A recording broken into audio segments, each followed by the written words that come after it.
Oh, in the name of Jesus, there is power. In the Spirit of God divine. When I tell you the truth, you will believe in me.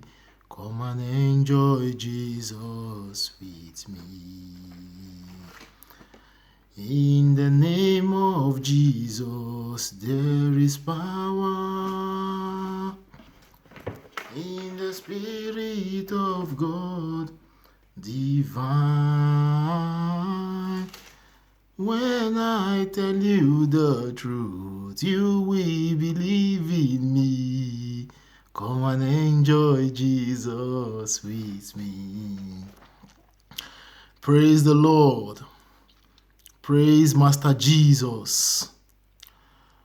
Yeah, today I wanted to talk about loneliness. I think I would outline everything I'm going to be preaching on within this month so we could be prepared, because I wanted to talk about loneliness, what leads one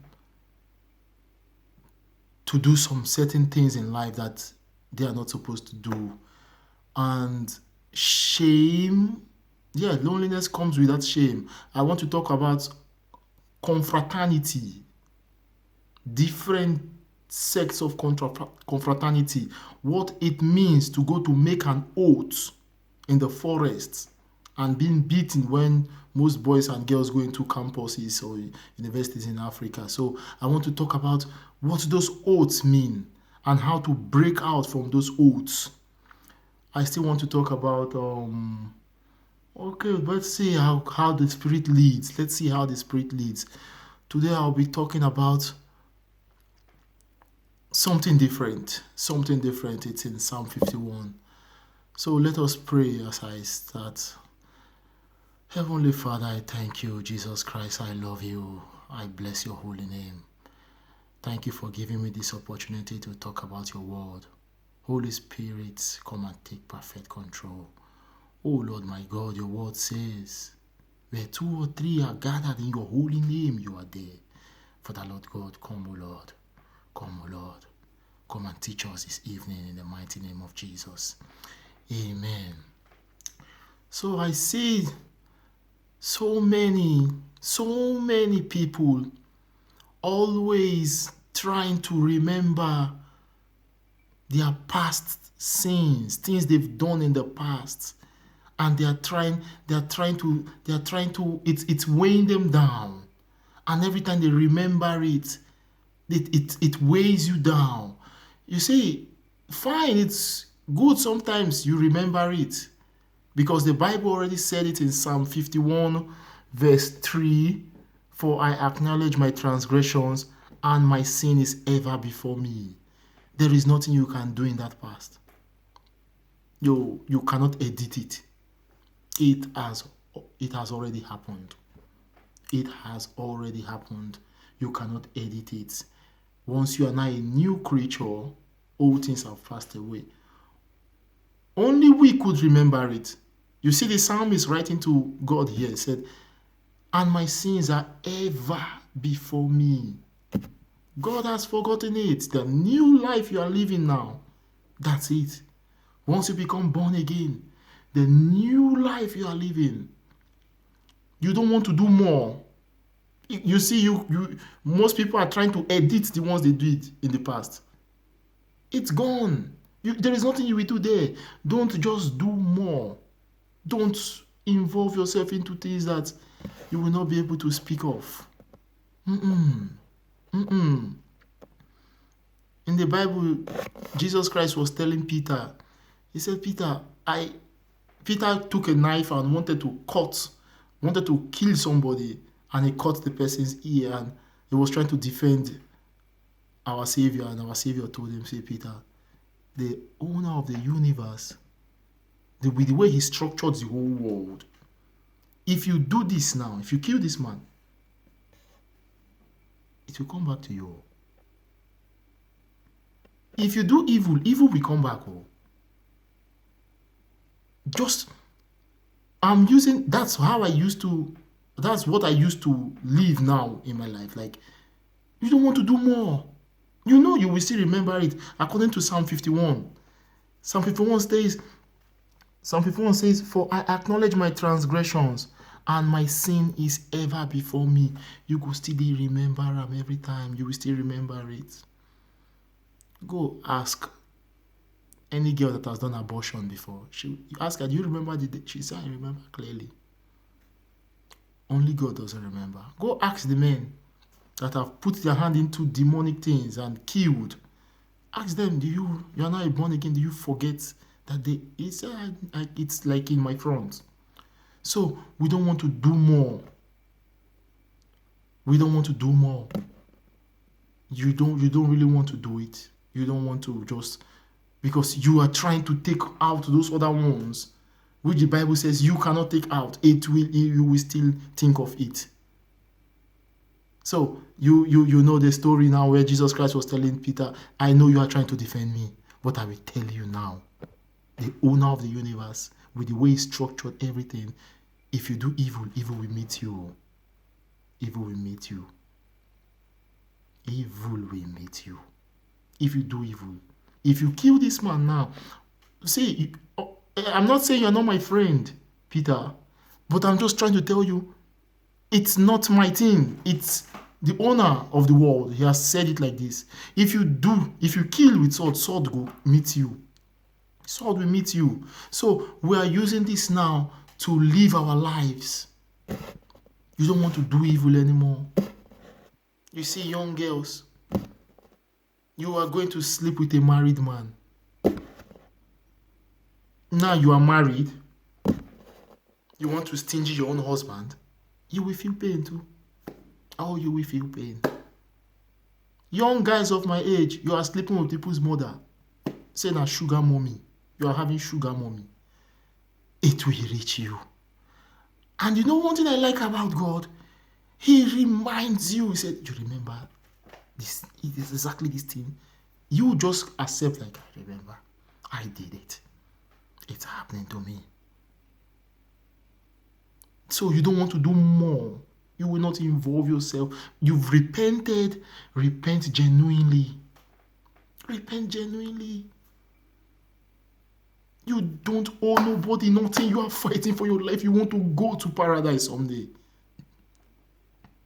You want to go. You want to leave this place someday, and you go and rest someday. So we are living a genuine life, a clean life, a righteous and a holy life.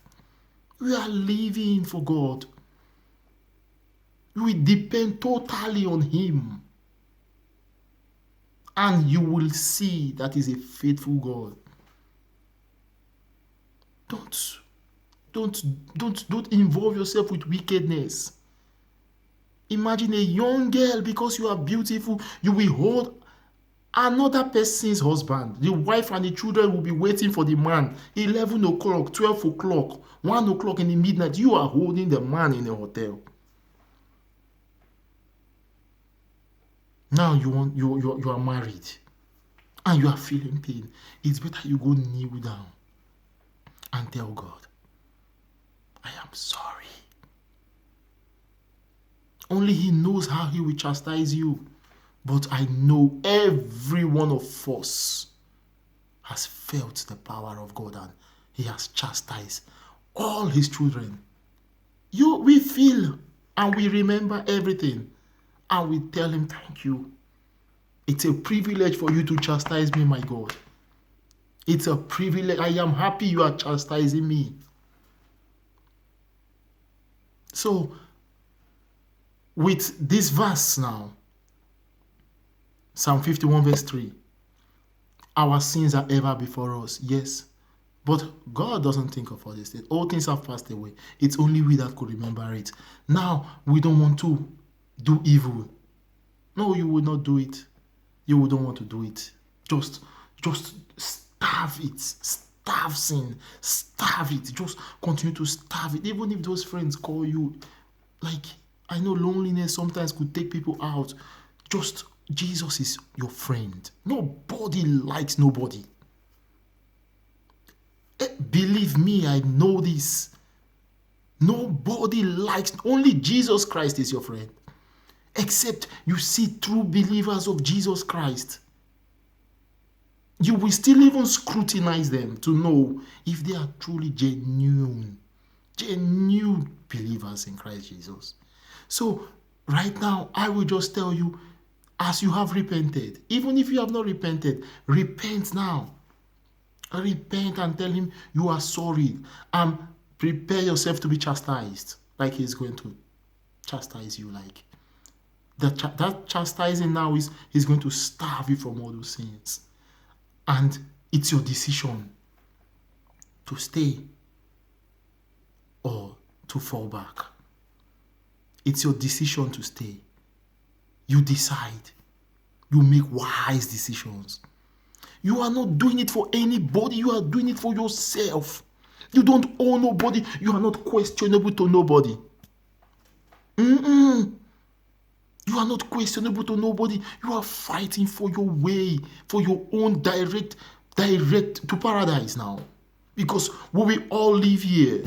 I tell people every time, we are not in charge. We are not in charge of our body. See, we all be broken. It's either with cancer. You see people in the hospital, they become humbled now. They were arrogant and proud before. They become humbled and they are calling on Jesus every day. You see people come out from a ghastly motor accident, and only the woman survived, and she's kneeling down and she's saying, my God, I thank you. I give you the praise. Oh, it's now you knew. Me, I didn't know mine. I didn't know. What I'm knowing for 2.5 years now, I didn't know. If God didn't arrest me, I didn't know that. Sometimes we do ignorant things, ignorant wickedness. But we didn't know. God arrested me and said, Kingsley, this is it. You do it. Yes, you didn't. Some of, like Joseph in the Bible, he didn't know he was telling his brothers some things that they will kill him. Ignorantly. He said some stars bow down to his own star, like they got the hatred. You don't know what, some of us don't know what we've said. Then come to this side. Come to this side. People are out there planning for the failure of they project. I know of a lady I'm preaching to, and she told me, Kingsley, then I can just see a girl well dressed and I just hate her. And I just pray for bad thing for her. I just see her with a handbag and I like the handbag, and or I see her with a good man and I'm wondering, why is she having this better man? I said, really, it was like that? Like me, I didn't know so many things. I didn't pass through some ways, like I didn't know pain, like people were so, I didn't know so many things.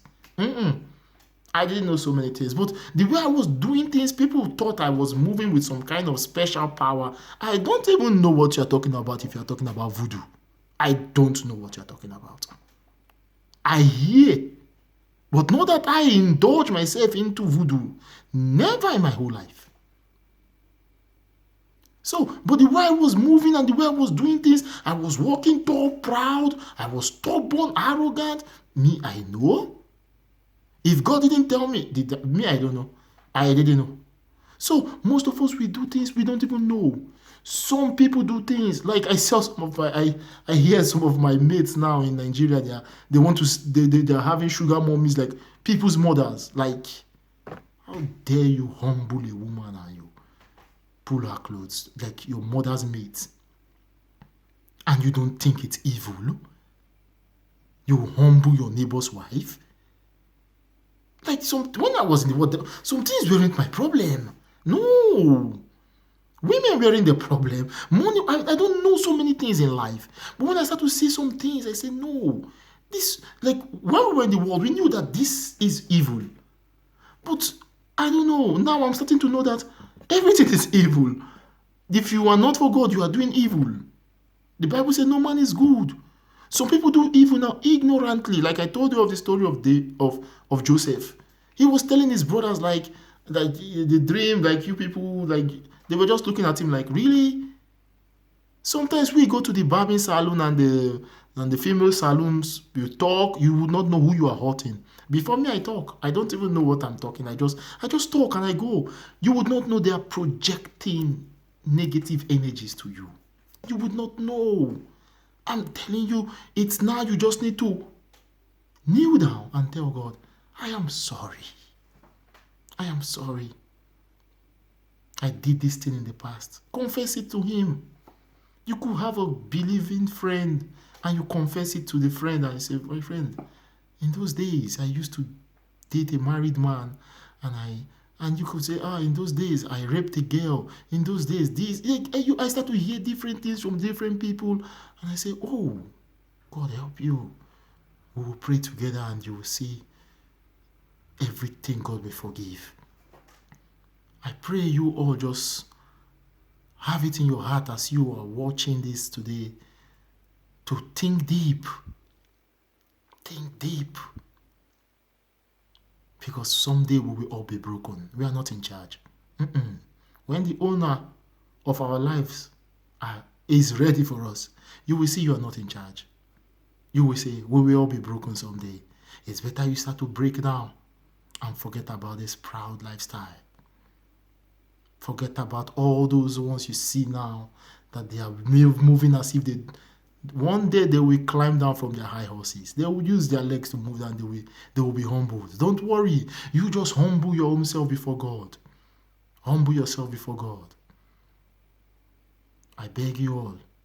Humble yourself before God. So you come into the canopy of protection. If I tell you how many things I enjoy in it, if I tell you, is it answered prayers? Is it a job? Is it health?